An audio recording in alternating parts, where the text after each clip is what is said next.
حضرت عمر فاروق جیسا دلیر اور جرری آدمی جمعہ پڑھانے مسجد میں داخل ہوئے تو جناب ابو ایوب انصاری دروازے پہ کھڑے ہو گئے، کہنے لگے عمر تیرے نوکر نہیں، ٹائم پہ آیا کر، بڑی دیر سے کھڑے ہیں، کیوں دیر سے آیا ہے؟ بڑے جلالی تھے نا حضرت عمر، لیکن وہ جلالی اس وقت تھے جب کوئی ظلم کرتا تھا، اور ذات کے لیے جلالی نہیں تھے۔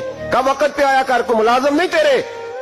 تو سیدنا فاروق اعظم ممبر پہ چڑھے اور فرمانے لگے اللہ ابو ایوب انصاری کا بھلا کرے، جب تک اس طرح کے لوگ موجود ہیں کوئی بادشاہ بگڑے گا نہیں، اللہ اس کا بھلا کرے، اس نے میری توجہ صحیح۔ اور پھر عمر رو پڑے، رو کے فرمانے لگے مسلمانوں معاف کر دو، غلطی کوئی نہیں، میرے پاس کرتا ایک ہی ہے، اور عبداللہ کی ماں نے وہ دھو کے خشک ہونے کو ڈال دیا تھا، غریب ہوں، کرتا دوسرا کوئی نہیں، تو وہ ذرا نا خشک ہونے میں آ کے دیکھ لو ابھی بھی گیلا ہے، مجھے معاف کر دو، میری غلطی نہیں ہے۔